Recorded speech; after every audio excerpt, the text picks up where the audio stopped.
Romans chapter 11, the local minority. Does this mean then that God is so fed up with Israel that he'll have nothing more to do with them? Hardly. Remember that I, the one writing these things, am an Israelite, a descendant of Abraham out of the tribe of Benjamin. You can't get much more Semitic than that. So, we're not talking about repudiation. God has been too long involved with Israel, has too much invested to simply wash his hands of them. Do you remember that time Elijah was agonizing over this same Israel and cried out in prayer? God, they murdered your prophets. They trashed your altars. I'm the only one left, and now they're after me. And do you remember God's answer? I still have 7,000 who haven't quit. 7,000 who are loyal to the finish. It's the same today. There's a fierce, loyal minority still. Not many, perhaps, but probably more than you think. They are holding on, not because of what they think they're going to get out of it, but because they're convinced of God's grace and purpose in choosing them. If they were only thinking of their own immediate self-interest, they would have left long ago. And then what happened? Well, when Israel tried to be right with God on her own, pursuing her own self-interest, she didn't succeed. The chosen ones of God were those who let God pursue his interest in them, and as a result received his stamp of legitimacy. The quote, self-interest Israel became thick-skinned towards God. Moses and Isaiah both commented on this.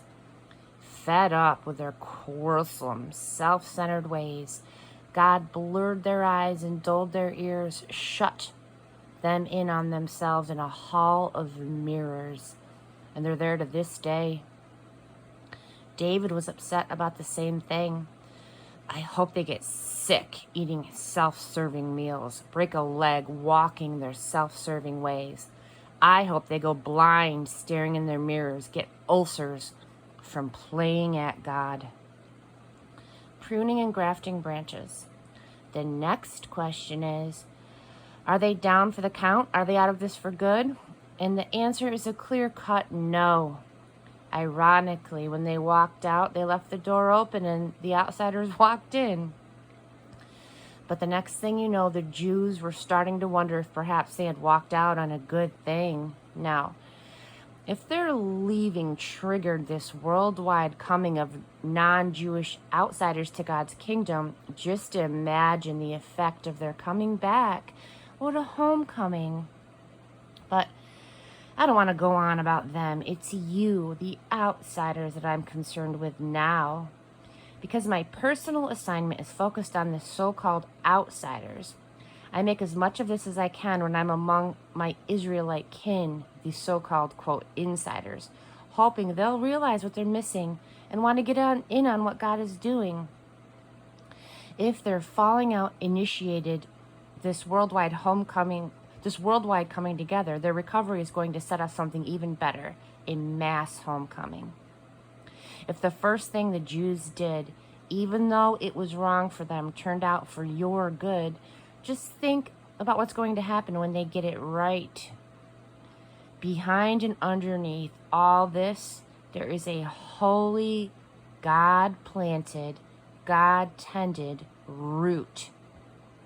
If the primary root of the tree is holy, there's bound to be some holy fruit. Some of the tree's branches were pruned and new wild olive shoots were grafted in. Yet, the fact that you are now fed by that rich and holy root gives you no cause to crow over the pruned branches. Remember, you aren't feeding the root is feeding you. It's certainly possible to say, other branches were pruned so that I could be grafted in. Well and good, but they were pruned because they were dead wood, no longer connected by belief and commitment to the root. The only reason you're on the tree is because your graft took when you believed. And because you're connected to that belief nurturing root. So don't get cocky and strut your branch.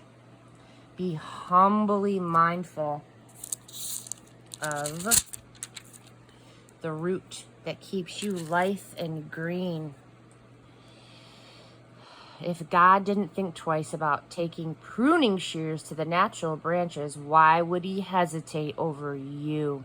He wouldn't give it a second thought. Make sure you stay alert to these qualities of gentle kindness and ruthless severity that exist side by side in God. Ruthless with the deadwood, gentle with the grafted shoot. But don't presume on this gentleness. The moment you become deadwood, you're out of there. And don't get to feeling superior to those pruned branches down on the ground. If they don't persist in remaining deadwood, they could very well get grafted back in. God can do that. He can perform miracle grafts. Why, if he could graft you, branches come out of the branches cut from a tree out in the wild into an orchard tree, he certainly isn't going to have any trouble grafting branches back into the tree that they grew from in the first place. Just be glad you're in the tree and hope for the best for the others. A complete Israel. I want to lay this all out on the table as clearly as I can, friends. This is complicated. It would be easy to misinterpret what's going on and arrogantly assume that you're royalty and they're just rabble out on their ears for good. But that's not it at all.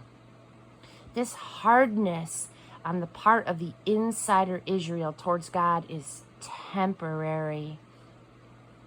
Its effect is to open things up to all of the outsiders so that we end up with a full house. Before it's all over, there will be a complete Israel. As it is written, a champion will stride down from the mountain of Zion. He'll clean house in Jacob.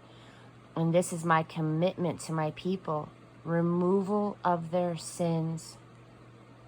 From your point of view, as you hear and embrace the good news of the message, it looks like the Jews are God's enemies. But looked at them from the long-range perspective of God's overall purpose, they remain God's oldest friends. God's gifts and God's call are under full warranty, never canceled, never rescinded. There was a time not so long ago when you were on the outs with God. But then the Jews slammed the door on him and things opened up for you. Now they are on the outs. But with the door held wide open for you, they have a way back in. In one way or another, God makes sure that we all experience what it means to be outside so that he can personally open the door and welcome us back in. Have you ever come on anything quite like this extravagant generosity of God, this deep, deep wisdom? It's way over our heads. We'll never figure it out.